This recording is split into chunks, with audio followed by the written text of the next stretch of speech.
I'm Stephen Davidson. Welcome to Looking Back on a Life That Didn't Happen, episode 22, starring the tremendous Dan Evans. If you haven't listened before, where have you been? In this show, I talk to my guests about a life that they haven't actually lived, an alternative history they know absolutely nothing about. No one ever sees the questions in advance, they survive on wit, imagination and nonsense. Discussed, as always, in a very serious manner. Thank you so much to Dan Evans for his time. He is one of my favourite ever stand-up comedians. Do go and try and catch him live if you're in your area and the world ever returns to normal. On with the show!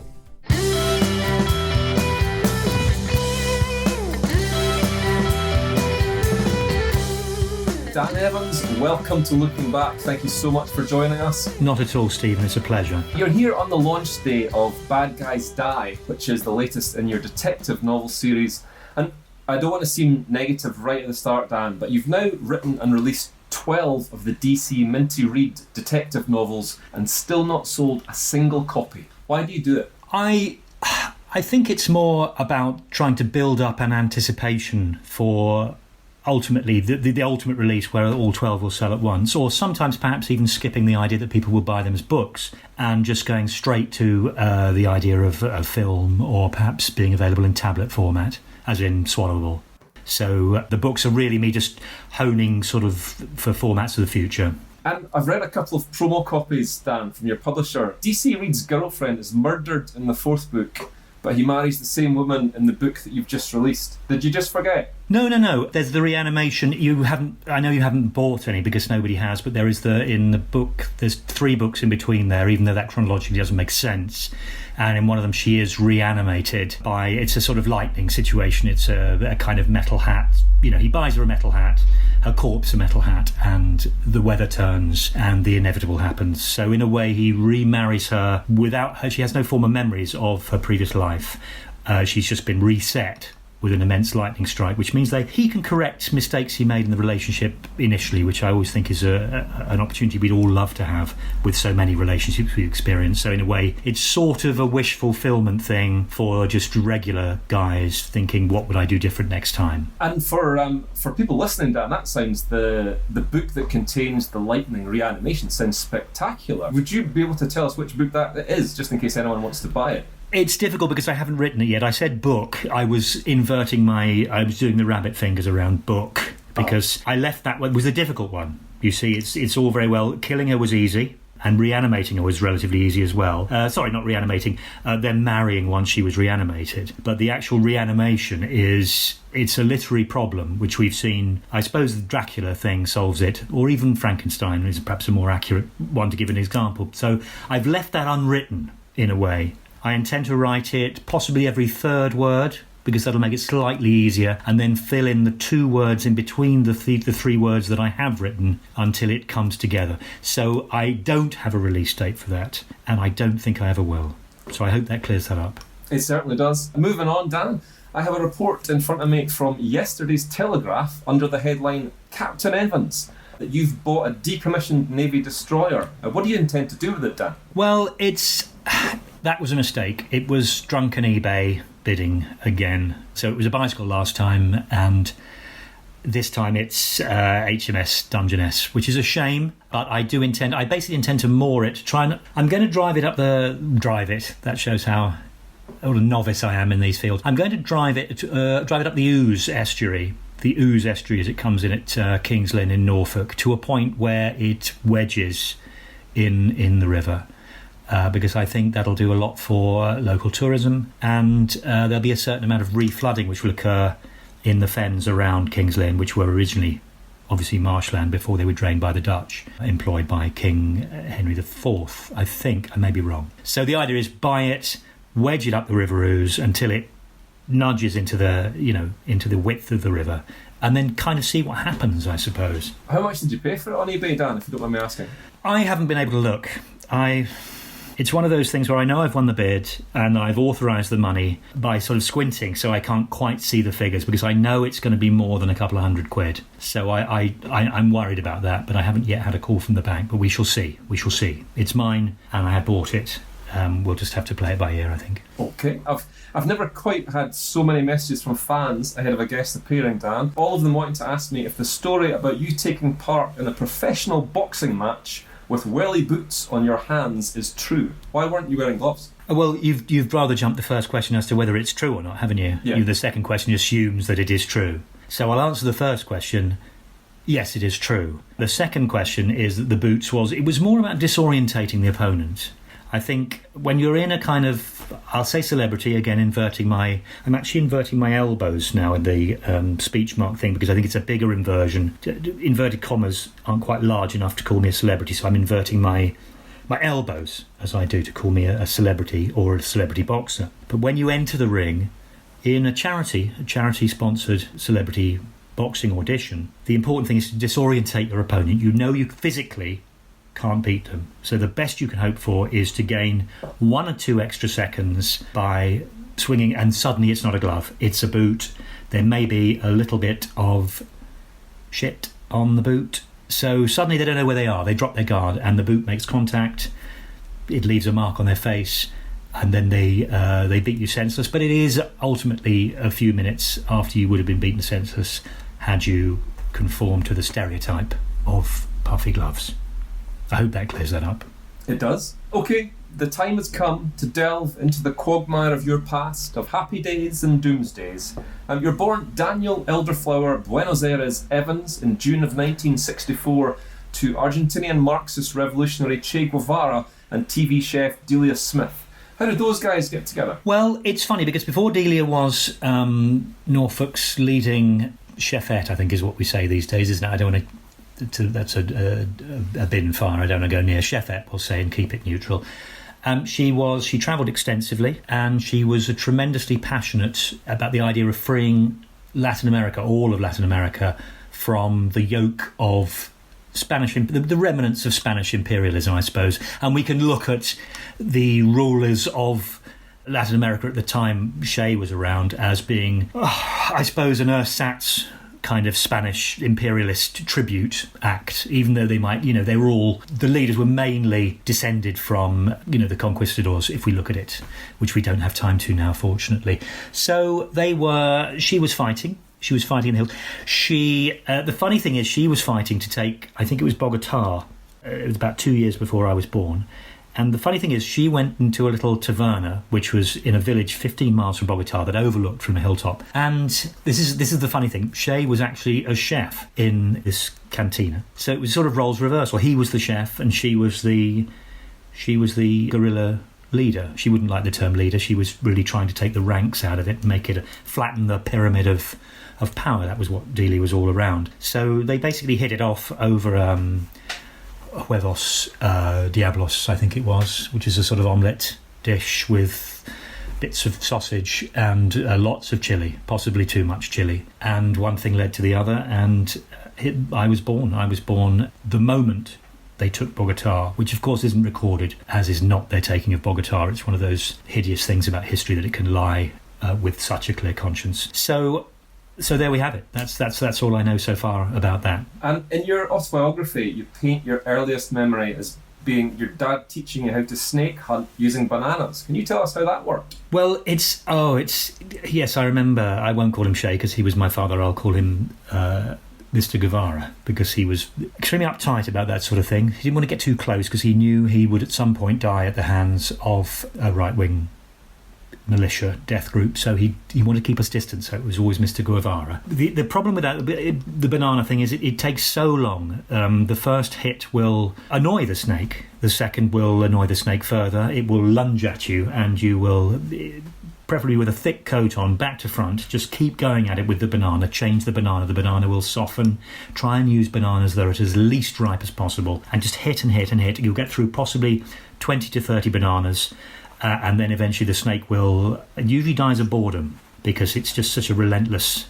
tapping on its head with a banana. So that's how that works, and I've used that possibly 2 or 3 times a week ever since, and it's been possibly his greatest legacy to me. What do you do with the snakes? I mean, do you cook them up, I suppose? I just throw them back into the undergrowth. I don't really care. It's more exercise. As long as you vary each arm, you don't want to get to disproportionately built up muscles on one arm rather than the other. So yes, toss the snake away. Maybe somebody else eats it, maybe some other animal. Maybe it comes back to life, maybe it isn't dead. It's been hit by a banana. That may well not kill a snake. So yes, I don't know is the answer. I leave the snake to, we've had this encounter. What's happened has happened, and we have to move on. Shay famously moved to Bolivia in 1965 to record a soul music album and sent you and your mum to the UK to teach the British people what he described as the cruciality of boiling an egg correctly. Why do you think your dad was so intent on improving British cuisine? That is an extremely interesting question. It's almost too interesting for me to answer. I think what he saw that Delia, if she could just increase the nutritional quality of the British working class, then there may be a kind of rebel army potential, maybe 10 or 12 years of eating properly cooked eggs, kippers, stuff like that, sort of nutritional, decent, belt and braces, honest to goodness food. Then there'd be an army that he could call upon. So we'd possibly go over to, as indeed the Scots did in the World Cup in '76. That was a sort of the final last hurrah of Delia's attempt to feed up the UK. I assume her shows were shown north of the border. So yes, the idea was the Scots were the only ones willing to go. They pretended it was something to do with the World Cup. A lot of them got lost. The World Cup didn't pan out, and so we now revert to our national cuisine of fast food, and we have to hope for another visionary to come along with a similar ambition, but only time will tell. I mean, I'm looking at that, Dan, and I think your mum's there's something wrong with that story, because the World Cup was in '78, so I feel like your mum's been hiding something from you there with that whole involving the Scottish fans story there, but we'll gloss over that maybe. I think she doesn't like to talk about it, and maybe that's why she, rather than I, got the year wrong. I think it's very painful. Anything to do with my father is she doesn't know he's dead yet.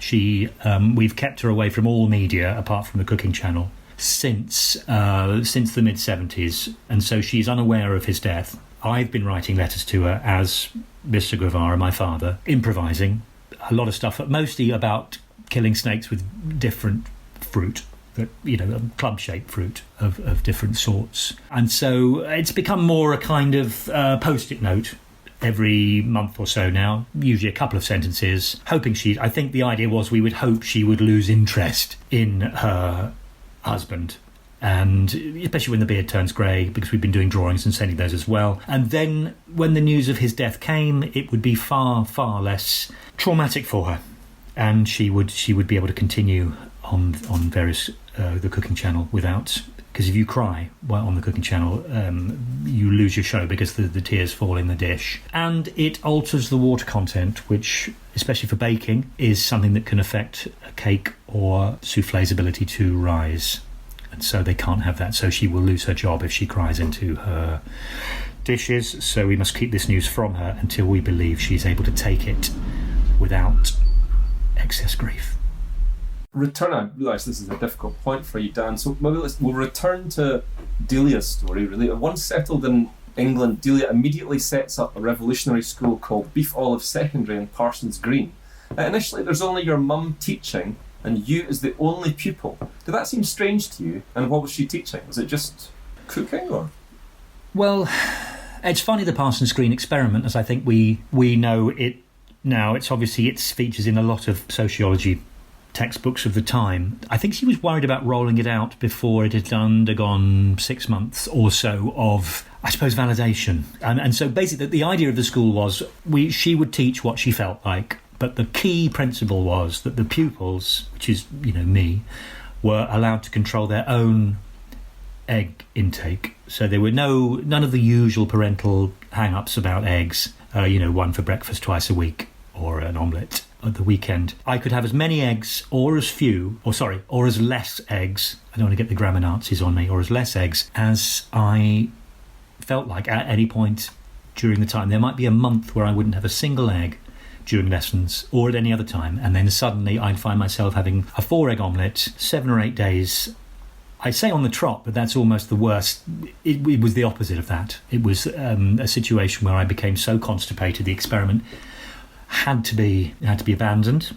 I had to have certain amount of we'll say a corkscrew was involved to get my digestive transit back to something that could be described as serviceable. So the Parsons Green School experiment failed. I learned how to cook eggs, but I learned how to cook eggs in about 15 different ways. But the irony is, since that experience, I have been unable to not only eat one, I've been unable to even look at one. Even that shot, the beautiful shot of the blue ball in space that was taken by, I think, Apollo 9, where we first... I find that, I know it's not an egg shape, but I find it close enough to an egg shape to not be swept away with the beauty of it, which it might explain my lack of care about the environment now, is that it's reminding me of the school, the eggs, I suppose the lesson was children are children and they shouldn't control things like their own egg intake because there will be consequences. I know that now, and I suppose in a way, if that experiment proved anything, it was that it didn't work.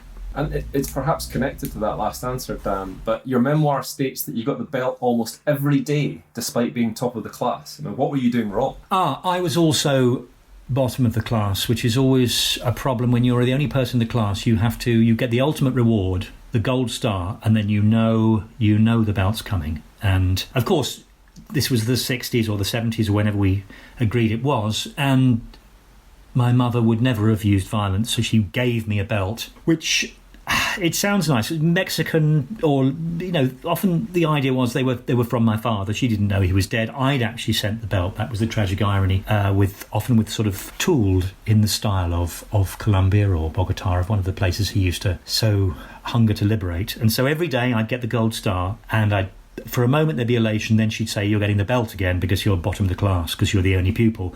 And she'd give me the belt, and I'd have to put the belt on. And after maybe 8 or 9 months of that, I looked like a kind of some horrific slinky that guy out of what's the film where he makes the skin suit, Silence the Lambs, a sort of slinky that may have been made by a guy like that. Just endless belts and a buckle that would always have me toppling forward. And then I realised I could move the buckles round so that they were positioned equally around the drum of my torso and upper thighs, and that did solve a lot of the weight problem. But it did mean towards the end of the experiment, I was carrying possibly 7 or 8 stone more than a child that age would normally do, which has played on my calves ever since. And actually the tightness of the belt may explain the constipation more than the eggs when I think about it, because I remember taking them off and feeling a tremendous sense of relief suddenly and of profound embarrassment for what came out. After 4 years of solitude and carrying huge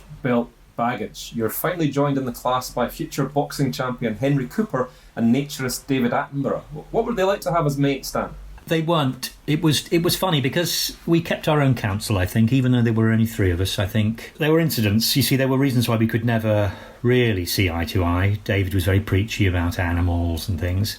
Though it's funny about animals, everybody thinks they're wonderful, but then you look around the countryside and they just poo everywhere and nobody seems to think that's a bad thing. They just go, oh well, and people try and tidy it into piles and they do their best, but it still smells. So I didn't get on with David. Henry was a different sort of character, really, with the boxing. He used to hit animals, which David really didn't like. I quite enjoyed, but only when the animal deserved it. So it was sort of pigeons or things squirrels we could get our hands on in the immediate. So we basically had a kind of 3 pupils who barely interacted, and I suppose in a way that helped our education to some extent because there was no distractions. But having said that, Henry would always wear the gloves, which meant his writing never came on because it's very difficult to be precise. He still writes in the afterlife like a toddler with crayons. It's terrible, really, to be honest. David, I don't know what happened to him. I've heard he's big in plastics. Delia closes the school, Dan, to focus more on blanching carrots in 1972, and you're allowed to attend the local and more normal secondary school, Steelhouse High. Early on, you form a bond with inspirational geography teacher Derek Brick. Can you tell us a bit about his knowledge of the globe and his famous Ouija board? I will do. I feel a little disloyal. His knowledge of the globe was extremely limited, which is, I think, what you're alluding to. He never left the classroom, so his knowledge of the globe, he didn't realise it was a globe because, of course, if you're in a space which is maximum 6 metres square, the globe doesn't express itself across the floor. It's flat, essentially. So as far as he was concerned, the world was absolutely flat, and because he wouldn't leave the classroom due to a fear of door handles, which I believe, tragically, he died in the classroom, unable he desperately had to get out to the hospital, but the paramedics would not let them take him through the doorway because he saw that as a portal to the afterlife. He saw passing through a doorway almost as though it were a portal into the next world, which he wasn't ready to go to. But of course, the irony is he went there because he couldn't get hospital treatment. So that's the globe covered anyway, and the Ouija board. Well, it was funny because he only had a special Ouija board that only had N and A on it. So he could do at best a kind of coarse laugh, like that, as though the spirits were common or stroke victims, or every ghost that contacted us during Seance Club would have that sort of. So I think that probably heightened his fear of the afterlife, because he just saw it as being this place full of sort of almost like sort of builder types, or the worst sort of scaffolder you may have had a bad experience with. So yes, if you do, I think the lesson we all learn from that is to have more letters than just 2 letters on a Ouija board. Otherwise one thing to do is to have the 1 and a 0, and more recent ghosts can understand the concept of binary.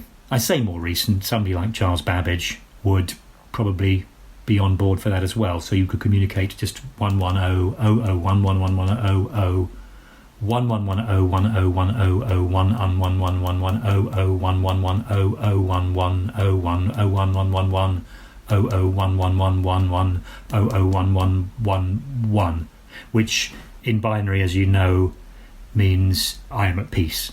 So yes, a Ouija board, have more than 2 letters, or have a 1 and a 0. That's the lesson. So take home from that. When you hit the pivotal age of 16, you leave school, and in the film of your life, this scene has Derek's ghost telling you that, and I'm going to try Derek's voice here. I've done my research, Dan, you can let me know whether it's accurate or not, but this scene in the film has Derek telling you that you need to vamoose because education is a fucking waste of time.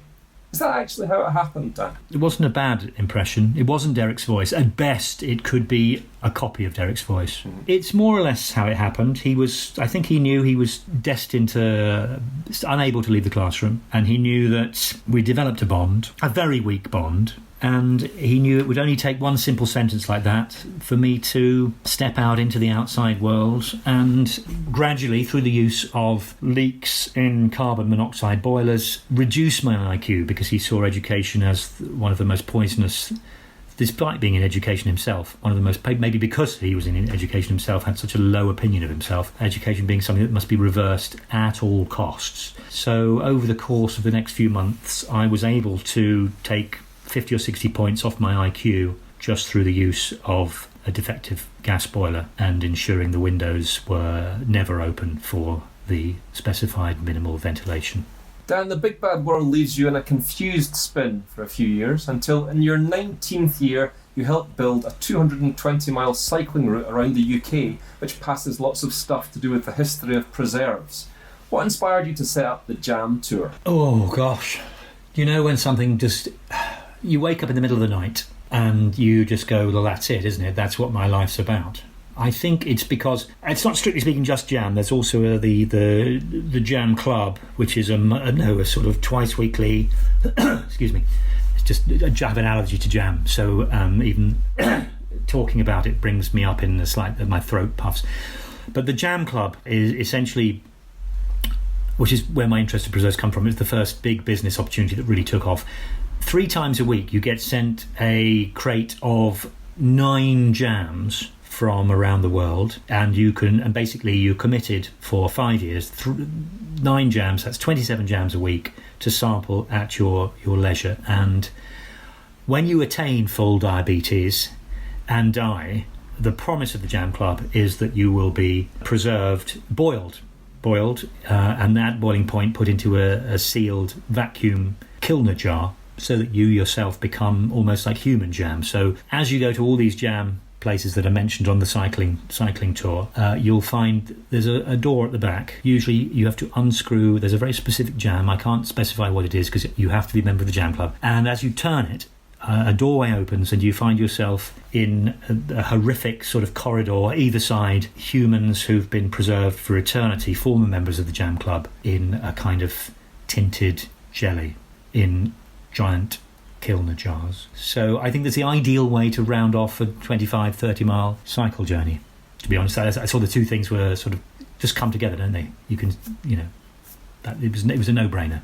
And can you just clarify, Dan, have you tasted any of the human jam made from ex-club members? Oh, no, you don't. That would be in tremendously poor taste. No, it's not. It's not for tasting. Sometimes we look back through the social media output of each preserved member of the Jam Club, and if we find any tweets or Facebook posts that are, let's just say, not a little defamatory to Her Majesty the Queen, they are basically rolled off a cliff, which we will one of the cliffs of the south coast of England, as punishment, and so the jar smashes.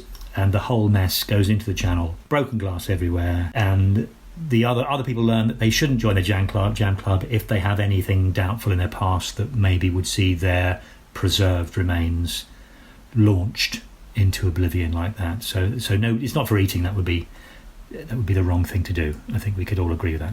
After a tie-up with Hartley's, by the age of 21, you are a millionaire, married to newsreader Angela Rippon. How did you guys get together? It's an interesting state of affairs, actually, because I used to... The new BBC News desk there's a job. One of the most important jobs in BBC News, you may not know this, is beneath the news desk. There's a little... I suppose you might call it a hutch. Essentially, there's a little penned area with straw, and the idea is that if the newsreader breaks wind, we have to fan... I suppose you'd call it a plate.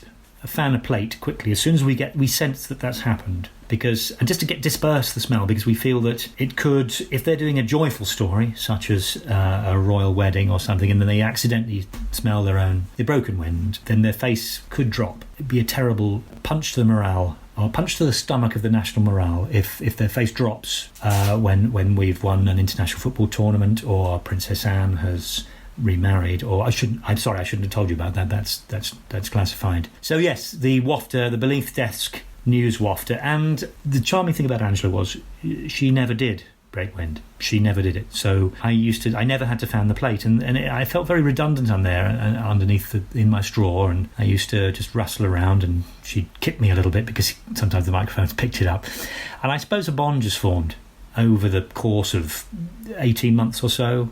And then before you know it, you probably remember the episode, I came out from under the desk and we embraced, and Michael Fish he's actually, because weathermen are able to marry people a bit like ship's captains, and he took, it's funny, it was one of the cloud icons they used to stick on in those days, and he took one of those and it managed to force it over her finger as an impromptu ring. So that was Michael Fish, best man, live on air.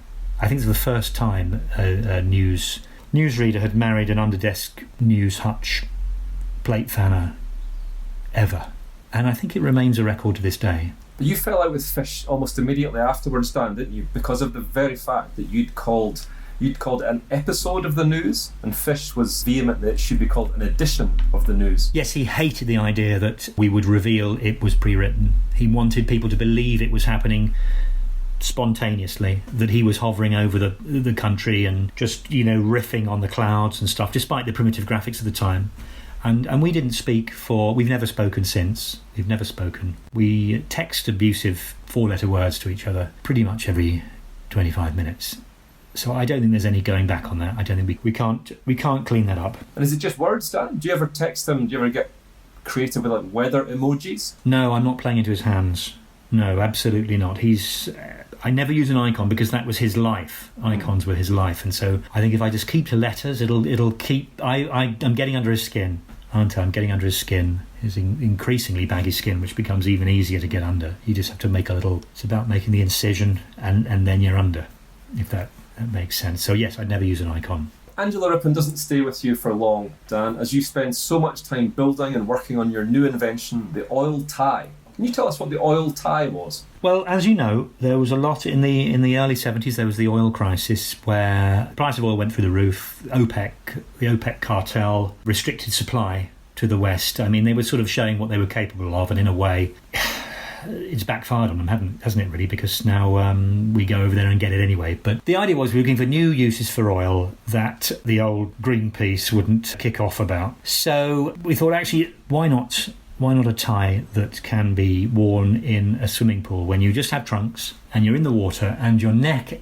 is the water, where the waterline is. It's on the water, is on your Adam's apple.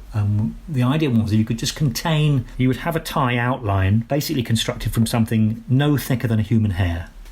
And if you were able to lay that tie outline, to hook it around your neck and lay the tie outline with surface tension on the surface of the water as you stood with the water around your neck, and put in just one drop of oil, it would fill the shape of the tie, defined by a thread the thickness of a human hair, and you would have an ornate, iridescent, constantly changing tie pattern in a swimming pool or a water situation, not a choppy water situation or a river, really, just very still water, really. But we saw the potential for business meetings, all sorts of official do's, really, to occur in water tanks then, to combat the threat of global warming, so people could still concentrate, because most of their body could be in a water tank contained at several degrees below the air temperature. It was, of course, hugely popular. Almost everyone seems to own one now. So with the profits from that, you go into business with a young Paul Hollywood to manufacture something called Dan and Paul's Special Fridge. What did it do that other fridges don't? It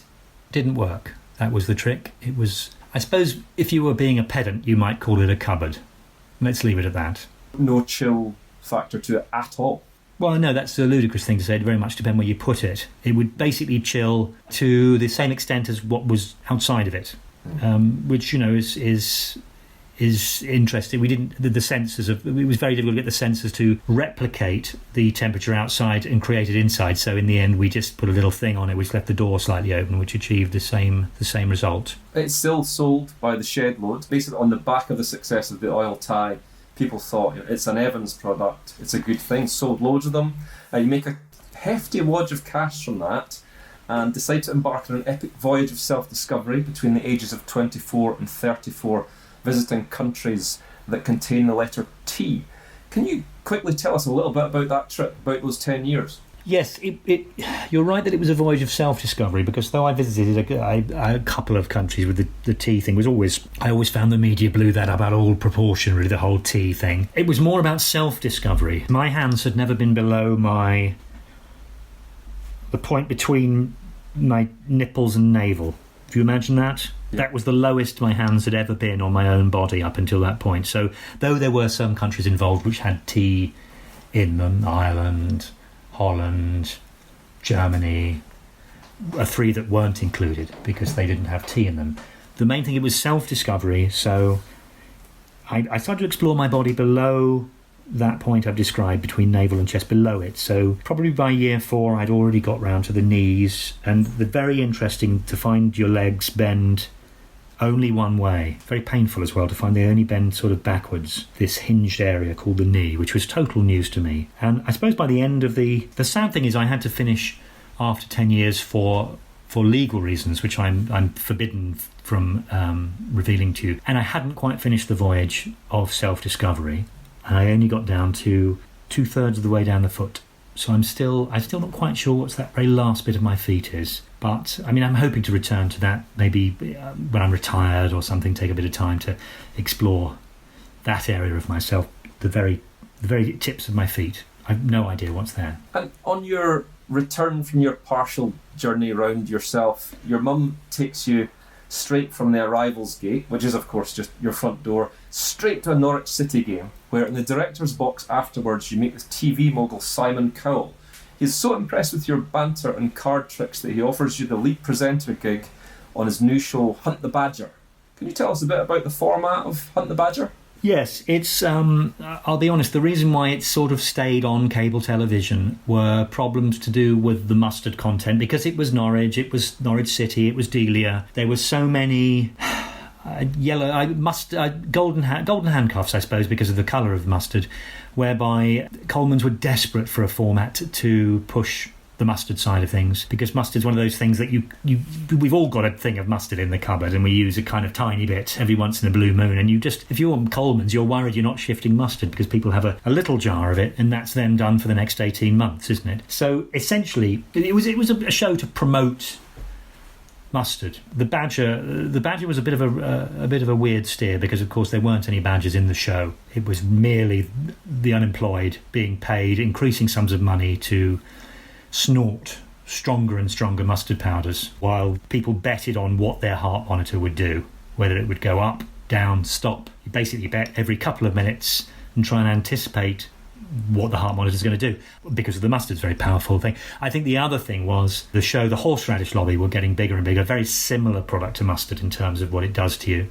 And so the problem was they had their show, Kick the Squirrel, and as we know, that was the main show that got off the ground. And so I suppose the Hunt the Badger days are something I'd rather draw a veil over, but a lot of homeless people sniffed a lot of mustard.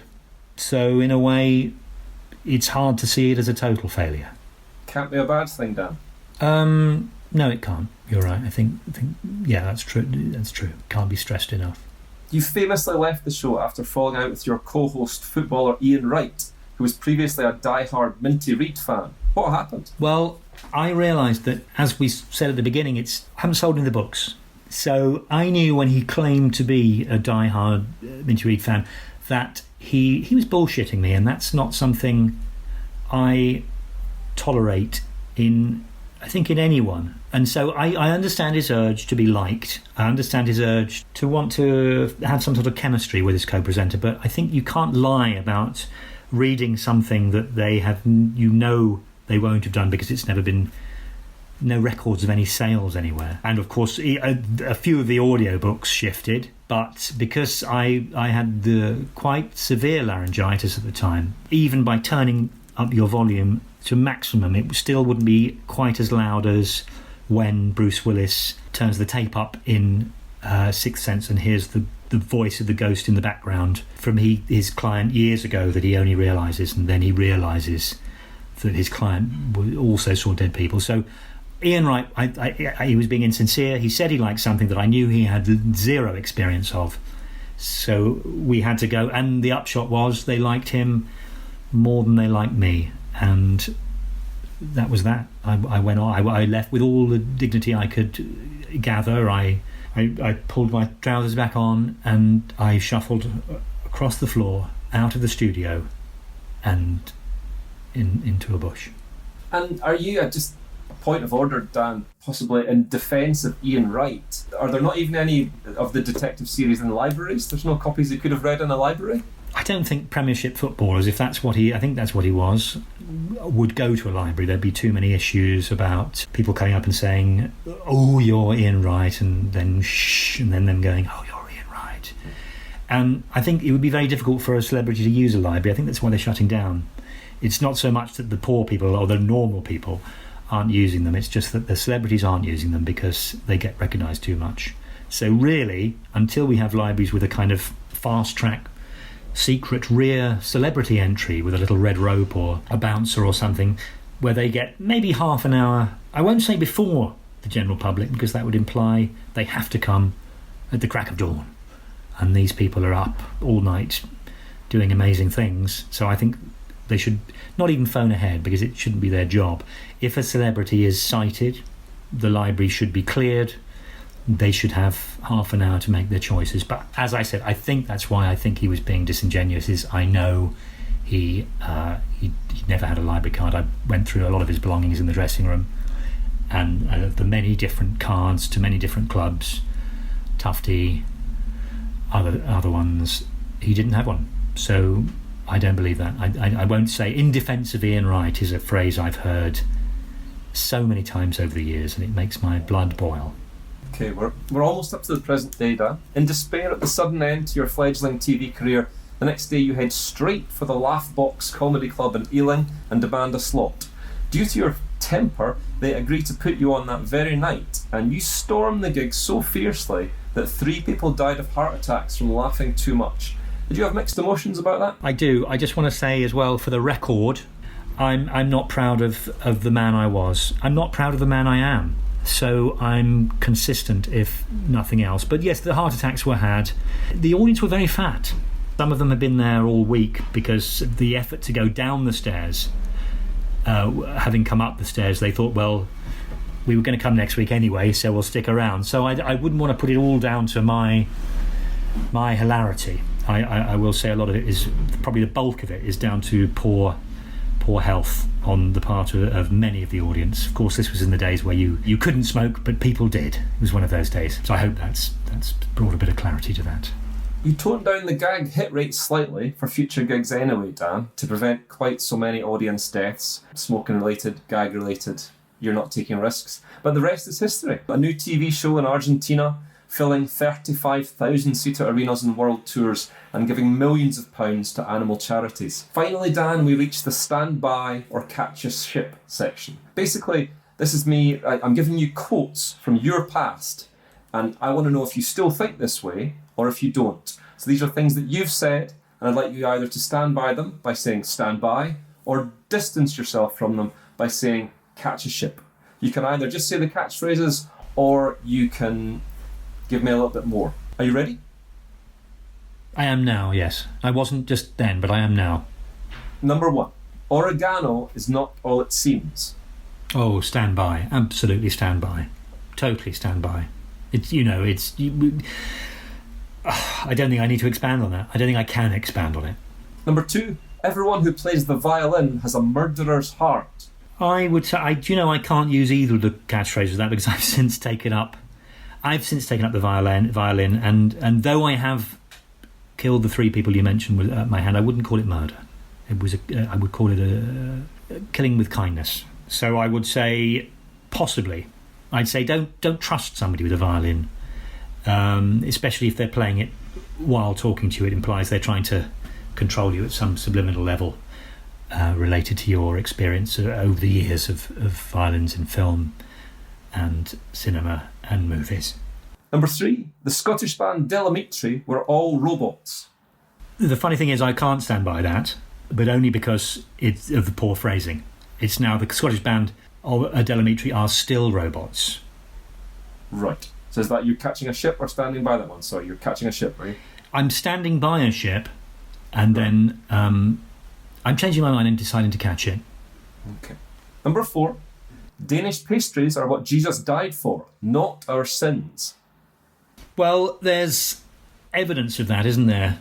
Direct evidence of that. The Shroud of Turin. There was the second shroud, which was actually the one underneath the top. The top shroud was more a quilt of Turin. The bottom one was actually the one in contact with his body, and he had, I suppose it was like Princess Leia from the Star Wars films. By his head, there is evidence of sort of 2 curly Danish pastries, and as I say, Princess Leia vibe, but I think they were for him getting through the 3 days in the cave. So he had a couple of them, and he was very keen on them. And I don't think anyone of any religion would disagree with that. So it's something we can come together as a planet. So I'll stand by that. Finally, number 5. Marriage will never work without a pear tree in the garden. Is that connected to Ripon, perhaps?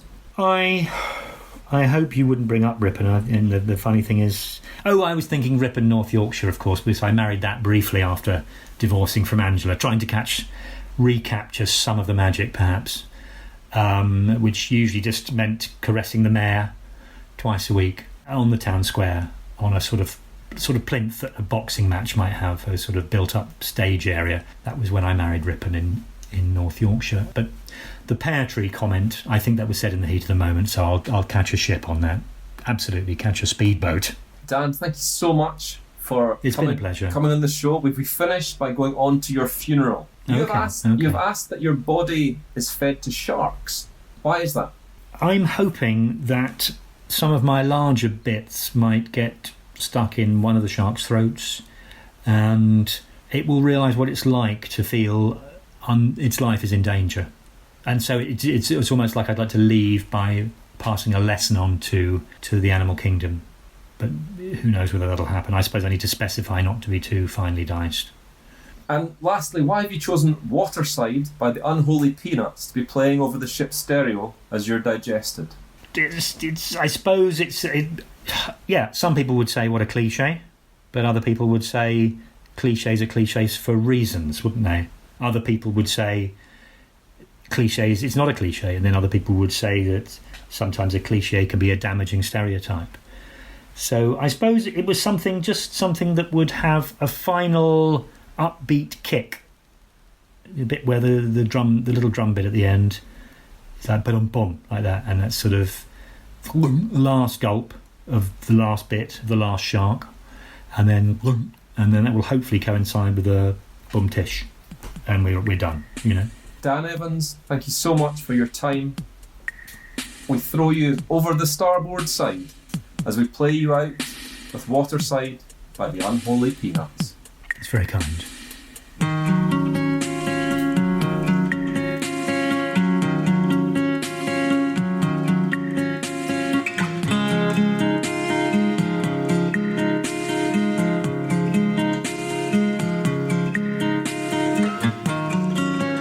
Take a walk down by the waterside. Take a break along the way.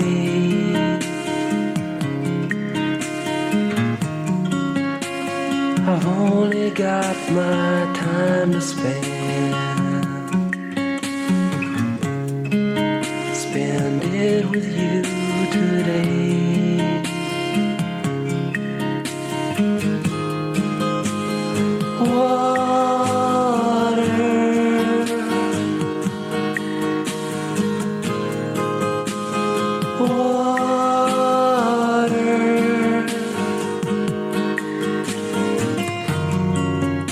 Take a walk down by the waterside.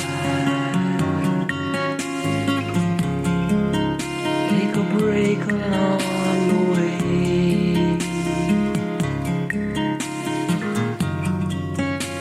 I've only got my time to spend. Spend it with you today.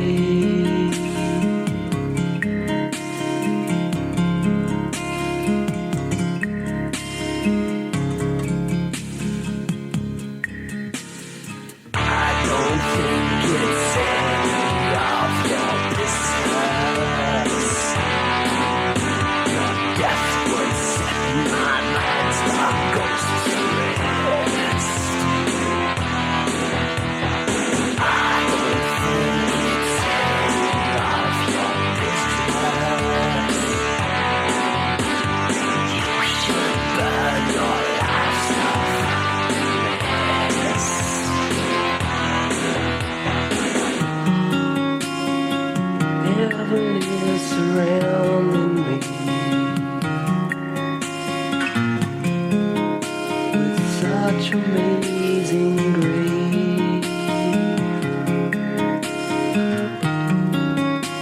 and I accept my destiny with a smile upon my face.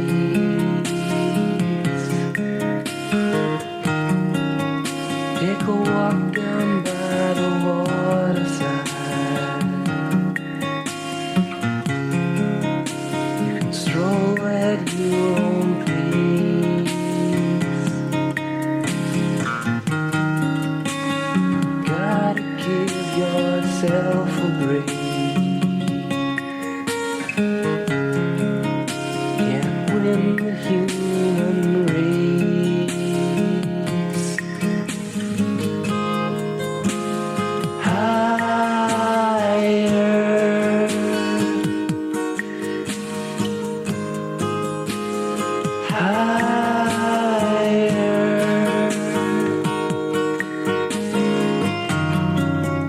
Take a walk down by the waterside.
are many potholes on the path to true happiness.